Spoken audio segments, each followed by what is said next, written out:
Hello everyone, welcome to the 54th part of ancient Indian history. प्राचीन भारत के इतिहास के भाग 54 में आप सबका स्वागत है।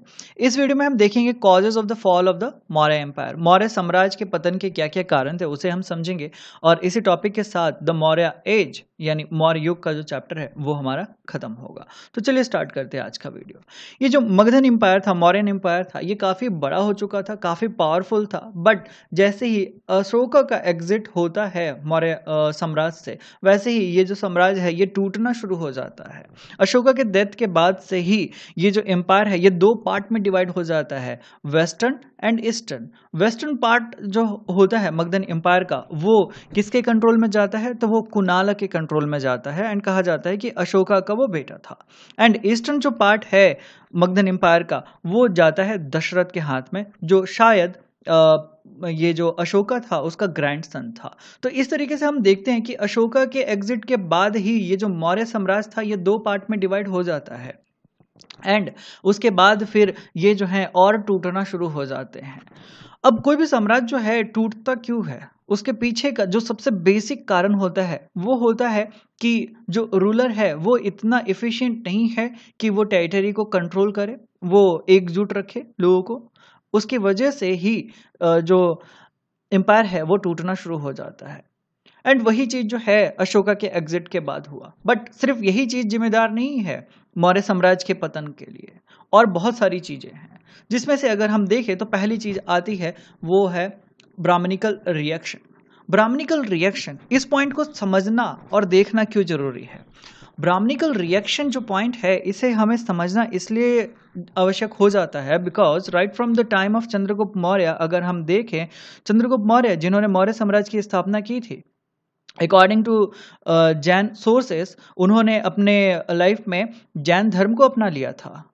देन अगर हम बात करें Bindusara, father of Ashoka, he was having inclination towards आजीविका सेक्ट। देन हम अशोका की बात करते हैं तो हमें पता चलता है कि अशोका ने बौद्ध धर्म को अपना लिया। तो ये जो मौर्य साम्राज्य था इसके अंदर कोई भी ऐसा पावरफुल रूलर जो है रहा ही नहीं जो ब्राह्मण्स को सपोर्ट दे। एंड इसके वजह से कहीं ना कहीं ब्राह्मण्स के मन में एक आक्रोश जो है वो उत्पन्न हुआ and they wanted to get rid of this Maurya empire. Ashoka के द्वारा जो पॉलिसीज इंप्लीमेंट की जा रही थी, धमा पॉलिसी लगाई जा रही थी, उससे ब्राह्मण्स खुश नहीं थे। जो एडिक्ट्स लिखवाए जा रहे थे वो प्राकृत लैंग्वेज में लिखवाए जा रहे थे। It was not in Sanskrit and Sanskrit was considered to be the language of Brahman. Sanskrit was considered to be the language of higher class. But इनके लैंग्वेज को ही जो है प्रेफरेंस नहीं दिया जा रहा है, इंपॉर्टेंस नहीं दिया जा रहा है, तो ब्राह्मण जो है वो नेग्लेक्टेड फील कर रहे थे। मोर ओवर जो अहिंसा ये फिलॉसफी होती है उसको जब अशोका ने इम्प्लीमेंट किया तो फिर प्रोहिबिशन ला दिया गया बर्ड्स एंड एनिमल्स के किलिंग पे। एंड साथ ही साथ जो औरतों के द्वारा रिचुअल्स परफॉर्म किए जाते थे उनके ऊपर भी रिस्ट्रिक्शन जो है ला दिया गया। तो ये killing of birds and animals जो हैं इसके वजह से डायरेक्ट इनकम के ऊपर, ब्राह्मण्स के इनकम के ऊपर जो है इम्पैक्ट पड़ता है बिकॉज सेक्रीफाइसेस जो हैं वो बंद करवा दिए गए। तो इससे भी ब्राह्मण जो हैं वो खफा हुए।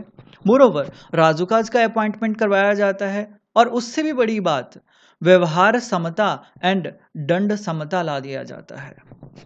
जो हम व्यवहार समता है उसको समझ सकते हैं कि आज के टाइम पे राइट टू इक्वलिटी का हमें फंडामेंटल राइट मिला हुआ है। व्यवहार समता, तो व्यवहार की समता होगी यानी हर किसी के लिए रूल जो है वो सेम रहेगा। दंड समता, दंड मीन्स पनिशमेंट एंड समता मीन्स इक्वलिटी, तो पनिशमेंट में भी इक्वलिटी ला दी गई।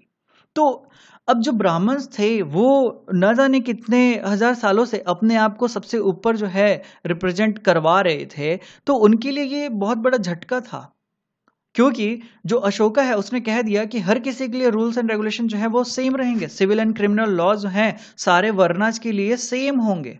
तो ब्राह्मण्स कह रहे हैं कि भाई हम तो सबसे ऊपर हैं। एंड पास्ट को अगर हम देखें तो ब्राह्मण्स ने इस तरीके से सोसाइटी के ऊपर अपना इम्पैक्ट बना रखा था कि अगर ब्राह्मण कोई गलती करे तो उसके लिए उसकी सजा जो है कम रहती है या फिर वो सजा जो है उसके लिए मानी ही नहीं जाती है। बट अशोका के काल में कोई शूद्र हो या कोई ब्राह्मण हो, अगर उन्होंने गलती की है, सेम गलती की है, तो उसके लिए पनिशमेंट भी उनको सेम मिलेगा। तो ये जो चीज़ है ये भी कहीं ना कहीं ब्राह्मण्स के मन में खटक रही थी और इसके वजह से ब्राह्मण जो हैं वो काफ़ी ज़्यादा खफा थे। और हम देखते हैं कि जो मौर्य एम्पायर के अवशेष होते हैं उसके ऊपर जो साम्राज्य खड़ा होता है वो भी ब्राह्मणों के द्वारा लीड किया जाता है। Basically if we see about Sungas, Kanvas, Satavahana, तो ये सब क्लेम करते हैं टू बी ब्राह्मण्स। एंड ये मौर्य साम्राज्य के जो अवशेष थे, मीन्स मौर्य साम्राज्य जब वीक पड़ी तब इन्होंने अपना रूल जो है वो स्टैब्लिश किया। तो ये कहीं ना कहीं ब्राह्मणिकल रिएक्शन था, ब्राह्मण्स के अंदर का वो गुस्सा था, फ्रस्ट्रेशन था, जिसके वजह से वो इस रूल से बाहर निकलना चाहते थे एंड नया रूल जो है वो स्टैब्लिश करना चाहते थे। Then financial crisis. अगर हम देखें एंशियंट टाइम को तो हमें पता चलता है कि शायद मौर्य जो थे वो largest army and largest bureaucracy जो है वो मेंटेन करके रखते थे।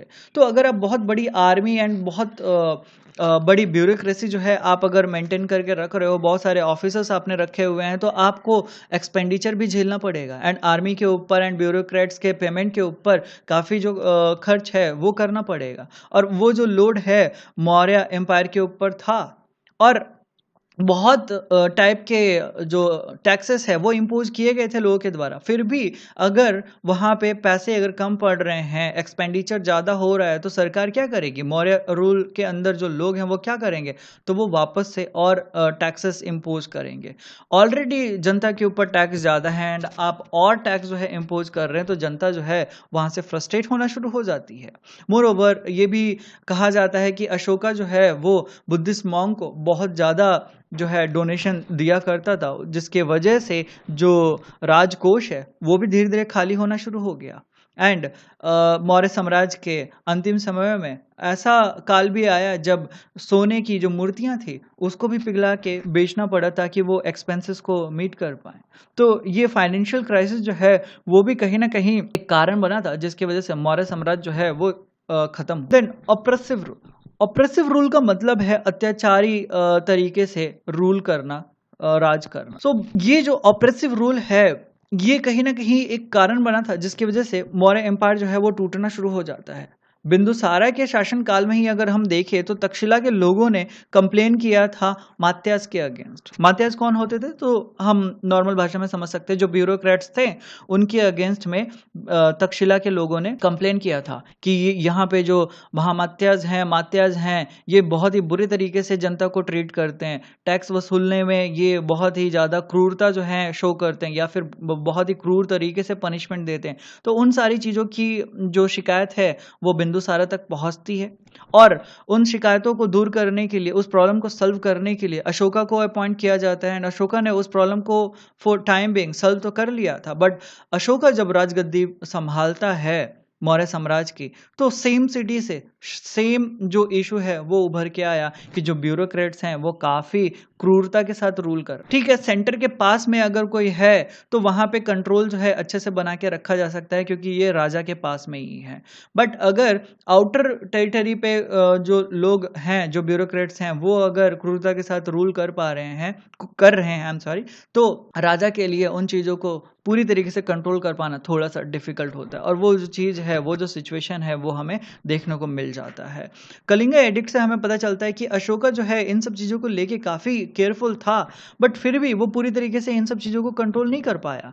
अशोका हमेशा अपने मंत्रियों को, अपने ब्यूरोक्रेट्स को गाइड करता था कि जो हमारी जनता है उनके ऊपर क्रूरता से रूल नहीं किया जाना चाहिए, उनको बिना वजह से परेशान नहीं किया जाना चाहिए। बट फिर भी इतना करने के बाद भी जो चीज़ें हैं वो रुकती नहीं हैं और फलस्वरूप हम देखते हैं कि ये जो ऑफिसर्स थे उनका रोटेशन जो है वो स्टार्ट करा दिया जाता है। ऑफिस का रोटेशन स्टार्ट कर दिया जाता है, मतलब ट्रांसफ़र सिस्टम जो है वो ला दिया जाता है एंड कलिंग, उज्जैन और तक्षशिला एरिया में जो मात्याज, महामात्याज थे उनका रोटेशन जो है वो स्टार्ट करा दिया गया ताकि वो लोग क्रूरता से किसी एक पर्टिकुलर एरिया पे रूल ना करें एंड वहाँ की जनता जो है वो भड़के ना।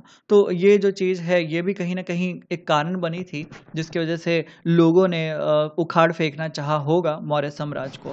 देन 256 नाइट्स जो है कहा जाता है कि अशोका जो है वो खुद अपने राज के अंदर ट्रैवल करके चेक करने की कोशिश करता है कि उसका एडमिनिस्ट्रेटिव प्रोसेस जो है वो कैसा चल रहा है, ग्रास रूट लेवल पे चीज़ें जो हैं किस तरीके से इम्प्लीमेंट हो रही है। बट फिर भी वो फेल हो गया इन सारी चीज़ों को कंट्रोल करने में। एंड उसके रिजल्ट में हम देखते हैं कि तक्षशिला जो है वो इस मौके का फ़ायदा उठाता है, और जैसे ही मौर्य एम्पायर जो है वीक पड़ता है, तक्षशिला अपने आप को इंडिपेंडेंट जो है वो कर लेता है। Then new knowledge in the outlying area. हमने प्रीवियस वीडियो में देखा था कि जो मौर्य साम्राज्य था उसके पास कुछ मटेरियल एडवांटेजेस थे, ठीक है। तो उन एडवांटेजेस को यूज करके मौर्य साम्राज्य जो है वो प्रोग्रेस कर रहा था। जो आयरन ओर्स थे उनको यूज करते हुए मौर्य साम्राज्य जो है नए इक्विपमेंट्स बना रहा था, नई नई चीजें जो हैं वो डेवलप कर रहा था।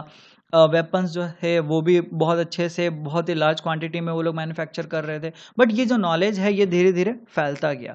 अब एक छोटी सी बात समझने वाली है कि कोई एक रेसिपी है, ठीक है, या कोई एक प्रोसीजर है जो किसी एक पर्टिकुलर एरिया के लोगों को ही पता है, एंड वो लोग बना के, वो जो चीज़ है वो बना के फिर बाहर में बेच रहे हैं। तो बाहर के लोग जो हैं अगर उनको वो चीज़ पसंद आएगी तो इस चीज़ की डिमांड जो है बढ़ जाएगी, एंड अल्टीमेटली इस एरिया का जो वर्चस्व है वो बढ़ेगा। बट ये जो नॉलेज है, ये जो रेसिपी है, अगर दूसरों को भी पता चल जाती है तो लोग जो हैं खुद उन चीज़ों को बनाना शुरू करेंगे। तो लोग जब खुद बनाना शुरू करेंगे तो अब क्या हो जाएगा, प्रोडक्शन हाई हो जाएगा, और जब प्रोडक्शन हाई हो जाता है तो डिमांड क्या है, वो कम हो जाएगी। तो ये जो चीज़ है ये भी हमें मौर्य काल में देखने को मिल जाती है, मौर्य युग के अंतिम समय में देखने को मिल जाती है। एंड जो स्पेशल एडवांटेज होता है मौर्य साम्राज्य का, ये जो मगधन एम्पायर है उसका, वो भी वो लूज कर जाते हैं। एंड धीरे धीरे हम देखते हैं कि उन्हीं चीज़ों को यूज करके सुंगास, कानवास जो हैं, देन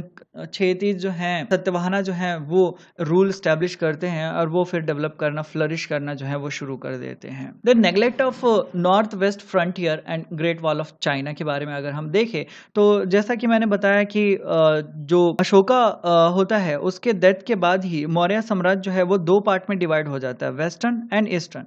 तो वेस्टर्न जो पार्ट है वो कुनाला के कंट्रोल में गया, बट कुनाला जो है वो इतना इफिशिएंट शायद नहीं रहा होगा कि वो पूरी तरीके से बॉर्डर जो है उसको सील कर पाए, क्योंकि नॉर्थ वेस्टर्न प्रोविंस गंधारा और कश्मीर जो है वो कुनाला के कंट्रोल में था।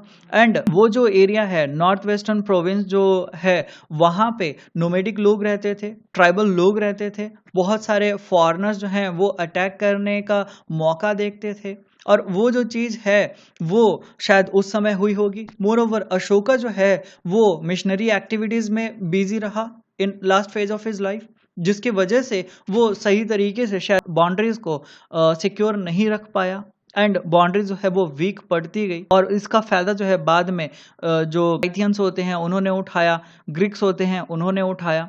और हम देखते हैं कि जो मोमेंट है ट्राइब्स का सेंट्रल एशिया में रहता ही है, और वो लोग हमेशा पेनिट्रेट करने की कोशिश करते हैं टेरिटरी में। साइथियंस जो हैं वो बाउंड्री क्रॉस करने की कोशिश करते हैं। नोमेडिक पीपल जो हैं वो भी मौके की तलाश में रहते हैं कि वो किस तरीके से इंडिया के अंदर या चाइना के अंदर घुस के वहाँ पे अपना एम्पायर जो है एस्टैब्लिश करें।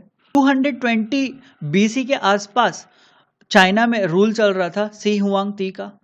तो ये जो शी हुआंग है इसने ग्रेट वॉल ऑफ चाइना जो है बनाया ताकि ये अपने एरिया को प्रोटेक्ट करके रख सके। But Ashoka was busy in his missionary activities, and उसका जो फोकस है वो बॉर्डर को सिक्योर करने पे उतना ज़्यादा नहीं था जितना चाइनीज जो रूलर है वो कर रहा था।